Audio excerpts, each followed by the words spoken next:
Welcome everyone to Africam4Good, brought to you by explore.org. Thank you for joining us today. We will be having a discussion on Africa's incredible, iconic species, giraffe. Today I'm joined by Arthur Muneza, the East Africa coordinator for Giraffe Conservation Foundation. It's so great to have him on the show today to discuss the amazing work they've been doing with one of Africa's most iconic species, giraffe. So, hello Arthur, how are you? Hi, Russell. Thanks for having me.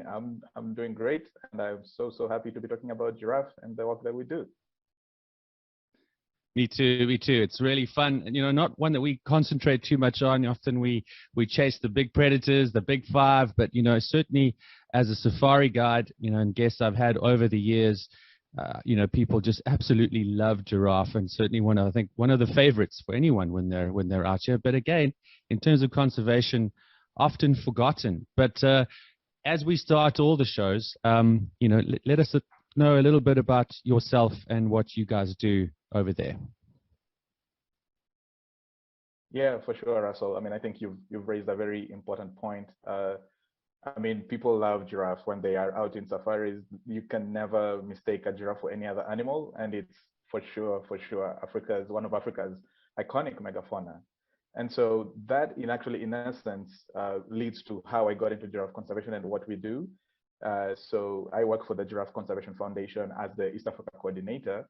And part of my my job is to essentially bring in together partners to raise awareness on giraffe conservation, to implement giraffe conservation initiatives. And by that we mean it can range from anything about, you know, giraffe tagging, studies on giraffes, trying to map where they are and how many of them are out there, trying to understand impacts, trying to understand giraffe health, trying to study giraffe taxonomy. So everything and anything about giraffe conservation, really. So Giraffe Conservation Foundation was started in 2009. And we currently work in 15 different African countries. And we do this by working with different partners on the ground because you can't do conservation alone. You need people to help you who better understand the situation on the ground, who can tell you these are the threats that we are seeing, and we think this is how you can help. And so we come in as the voice for giraffe conservation and get people involved and excited about giraffe conservation. Amazing. It sounds really great. I was having a look at the foundation, you know, earlier this week, and it looks like a lot of fun in many instances too. But I know with African conservation, things can get very tricky, and often, as you say, getting support from all the different parties involved can be tricky. You know, you mentioned a little bit about what the Giraffe Conservation Foundation do, but what made you decide to get into conservation and then specifically giraffe? Yeah, that's a very good question. And actually, my whole giraffe conservation journey is actually tied to giraffe conservation. So just to give sort of my origin story, as people say. I mean, I grew up in Kenya, and I've always loved wildlife conservation, and I wanted to get into wildlife conservation. So I got a scholarship to go and study in the US. And, you know, as everybody gets excited, you're like, okay, there's so many possibilities. You know, I could have studied lions, I could have studied elephant, I could have studied rhino, because all that is here in Kenya. And so my supervisor asked me, so like, Arthur, where do you see yourself going? What do you want to study? And so I told him, okay, give me time, let me think about it, and let's see what we can do. So when I took that time to think about what to study, he sent me a call for proposal that had been sent 2 years prior, requesting researchers to study giraffe skin disease, which had been seen in Ruaha. And so 2 years later, nobody had answered that call for proposals. Nobody had done any intensive studies about giraffe skin disease. And he asked me if I'd be really keen into doing it. And I said, yeah, you know, why not? I mean, I want to get involved in wildlife conservation. And so I started studying giraffe skin disease for my master's. And through that, we reached out actually to the Giraffe Conservation Foundation. Through that, I met Dr. Julian Fennessy, who then we discussed, you know, many different research ideas that we can do beyond my master's and beyond my PhD. And that opened the door for me to getting into giraffe conservation. And so since then, my research has expanded beyond giraffe skin disease into looking at other various aspects of giraffe conservation and ecology. So that is my origin story in giraffe conservation. It's awesome. I'm always so fascinated how this goes because I was the same. I studied marine biology. I always thought I was going to do marine mammals, sharks, all the big, fancy, exciting animals that you would hope to do. I ended up Yeah. doing the most crazy project on the smallest little macro carnivore you've ever seen in the Southern Ocean. But it was just the journey. And as I say, I'm just always amazed at how where people end up when it comes to research. And here I am now doing, chatting about, as you say, African megafauna, with some of the leading conservationists. So yeah, it's awesome having you with us today. Of course, what are some of the projects you guys are working on right now? You mentioned the skin disease stuff, but in terms of the GCF, what are you guys up to at the moment? Yeah, so at GCF we look at we look at so we have what we call initiatives, and these are programs at a large scale level that can have the most impact on conservation of giraffe in the wild.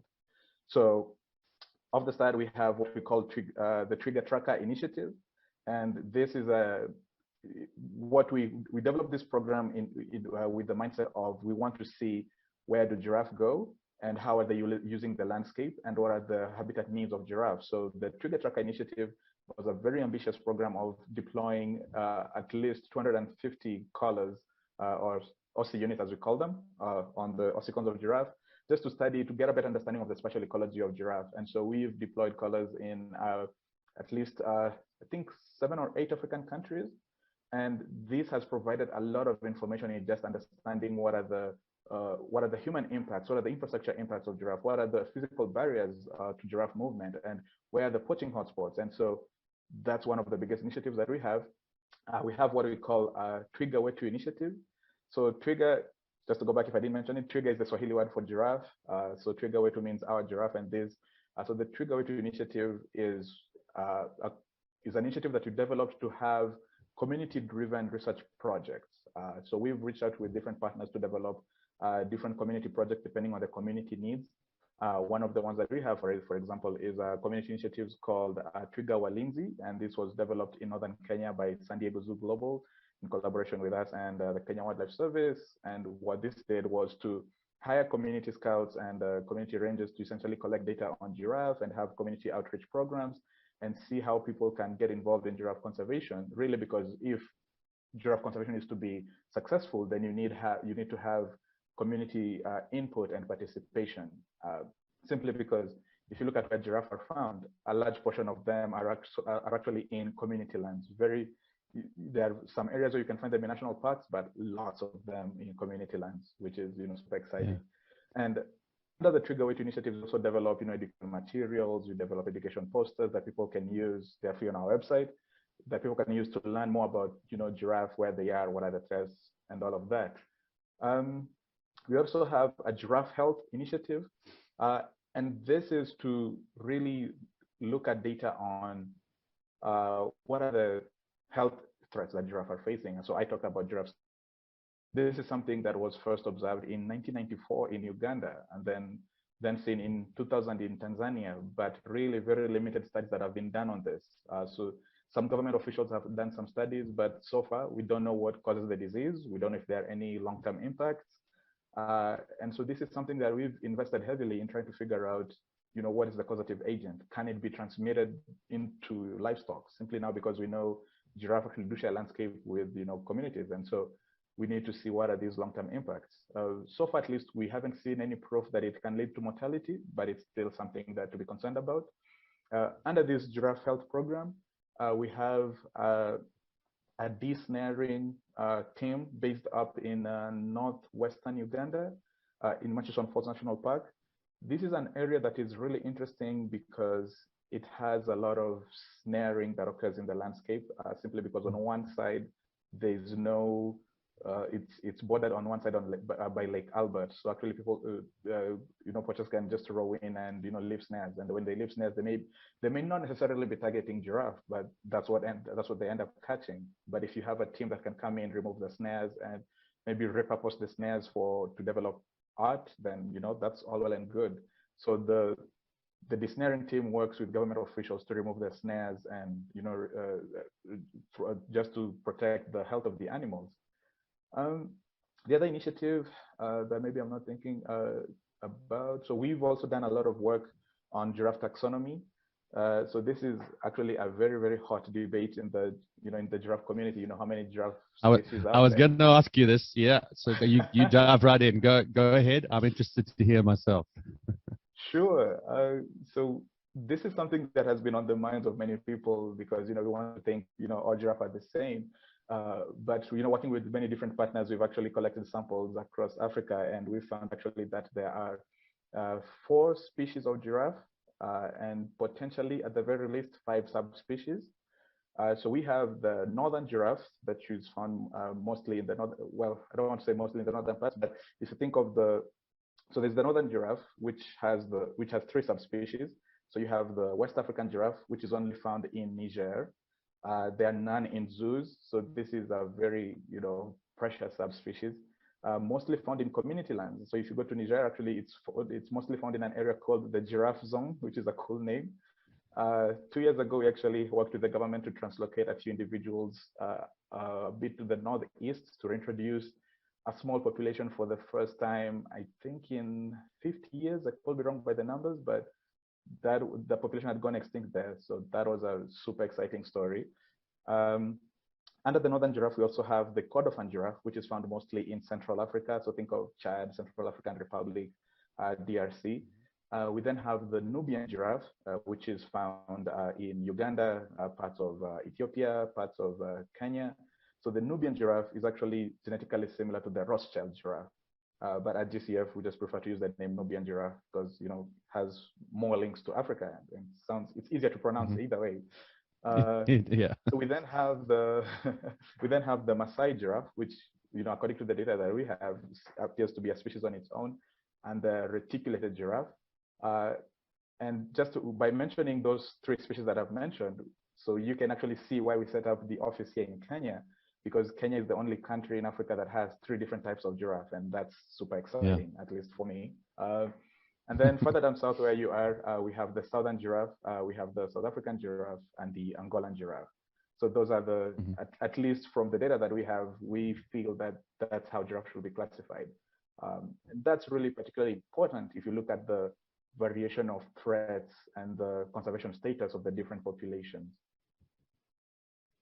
Yeah, well, what is that? I mean, I guess overall, it can take us forever to go into each particular species, but as a whole, as you say, in certain spots, that as we mentioned, that first subspecies we spoke about, I mean, some of them hugely under threat, as I would imagine, critically endangered, all the way through to least concern. I suppose that's pretty much the crazy situation that you guys have to deal with.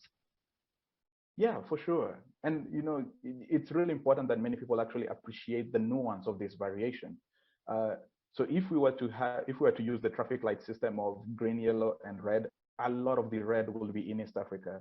So we have many of the populations are under threat. They are declining. So if you look at the reticulated giraffe, the Maasai giraffe, 2 years ago they were classified as endangered on the IUCN Red List. If you were to take the Nubian giraffe, the whole population, as per its distribution, that's a critically endangered population. So we have about 2,500 of them remaining in the wild, and more than 50% of them only found in Uganda. So that's a,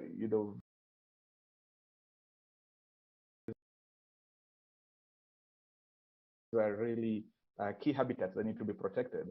The West African giraffe population that I mentioned is now listed as vulnerable. Effort to and investment in giraffe conservation. If you go back almost 20, 25 years ago, there are only 15 remaining in the wild in the whole population of West African giraffe. So through community engagement, through more than 100 individuals in the wild, and it's a small population, but it's also a positive sign that if you can get governments involved, you can get communities involved, you can get involved, then you can have this positive outcome in giraffe conservation. And that was actually achieved by having a conservation framework that was done in Niger. And so actually Niger, its status in Africa, despite being one of the poorest countries in Africa, was actually one of the countries in Africa to develop a giraffe conservation strategy in 2008.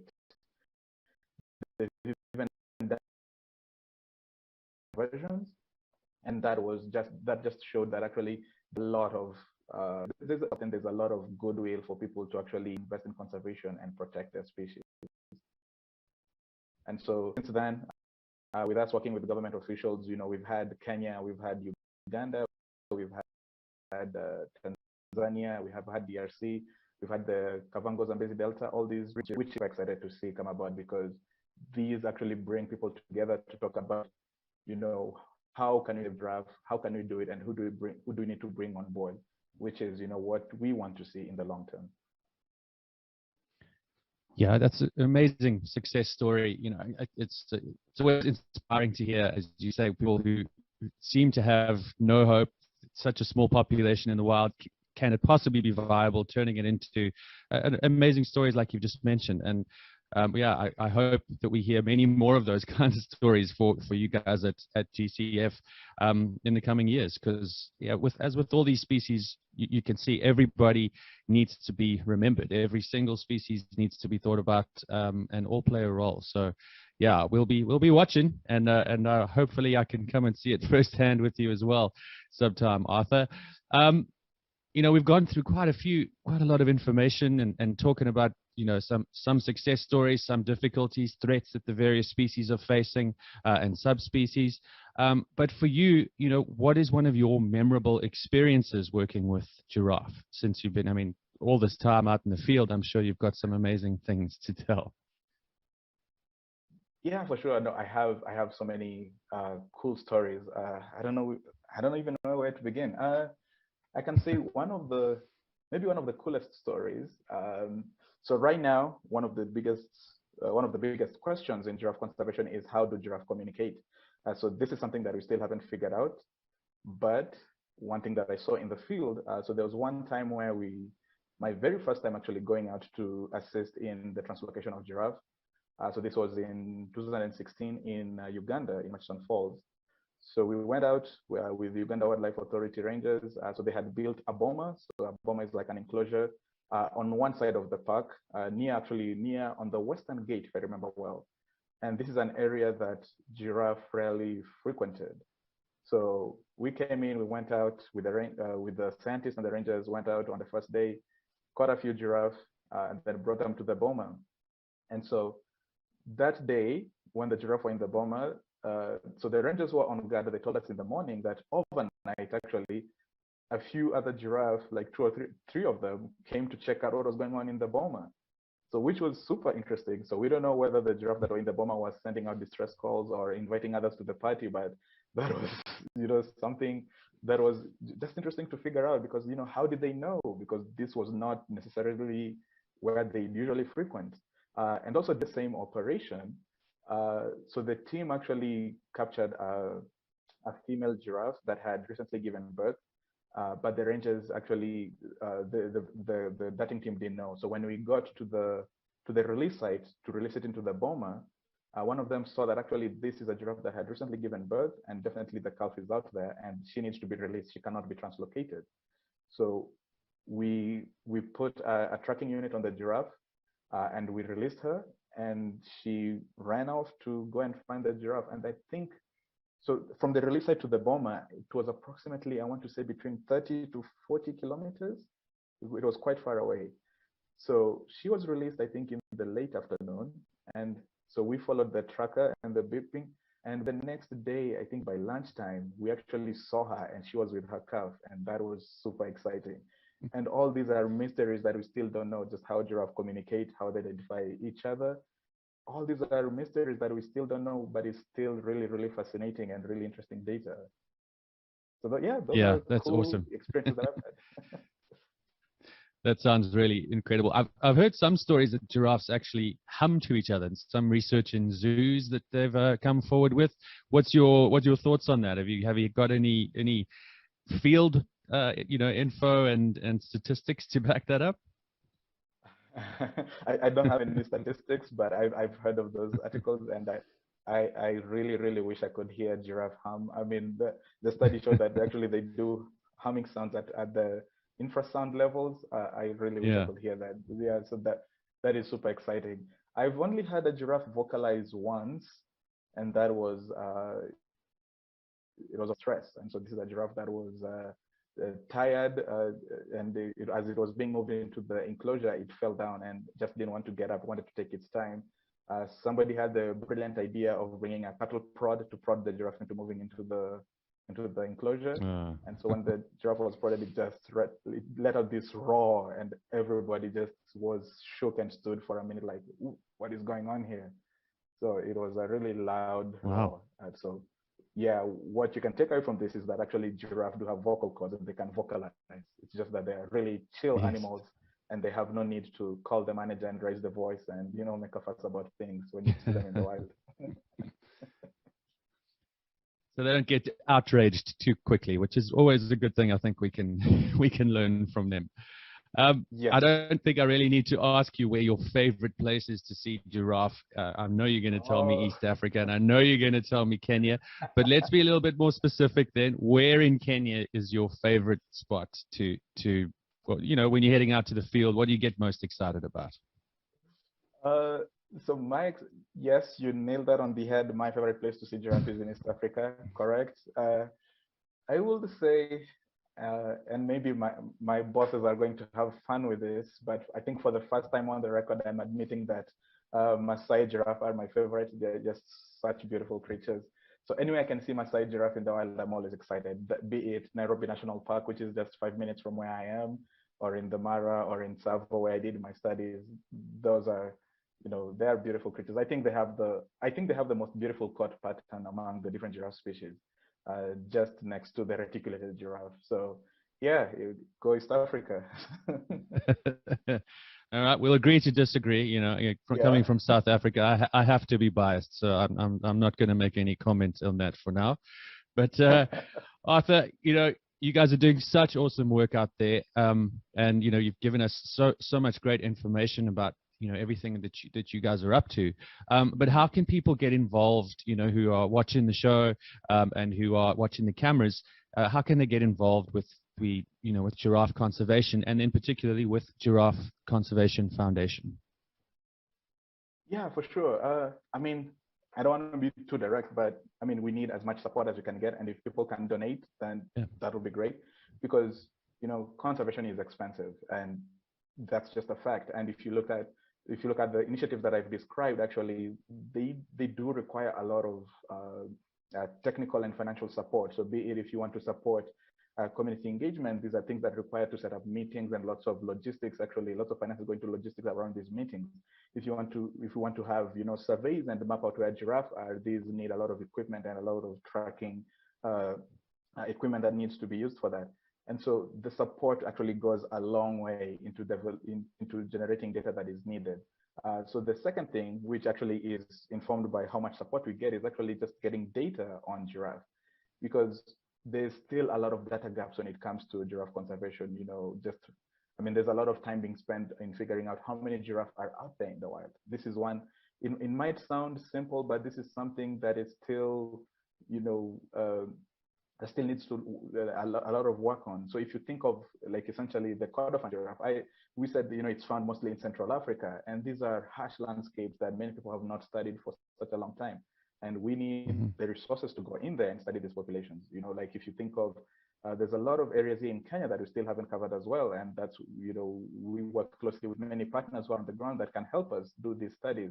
Just filling these data gaps can help, and people looking at CAMs. We also have initiatives working with the San Diego Zoo Global, who have set up camera traps, and actually people can volunteer their time to set up and go through camera traps and just identify the different animals that are found in these harsh landscapes, so that you can just figure out, how many animals are out there and where are they, because these are data that we need to work with government officials, so that it can inform policy, it can inform management practices, it can protect their landscapes, simply because here in East Africa, at least, there's a lot of land use changes going on. And so if we can reliably say that there are X number of wildlife here, so this area needs to be protected, that can go a long way actually to protecting this wildlife. So yeah, still lots of work to be done, and I'm really happy about that, because that keeps me excited. It keeps my, the wheels in my brain turning about what more can we do for giraffe conservation. Awesome. Well, thank you for that, Arthur. And hopefully, a few of the people watching out there are keen to join the fight and get out there. And of course, they can check you guys out at your website and see whatever they can do to help. So, Arthur, thank you so much for talking to us today. I really had a great time chatting with you and learning all about it. I promise if we hear giraffes humming on the cameras to each other, you'll be the first to know.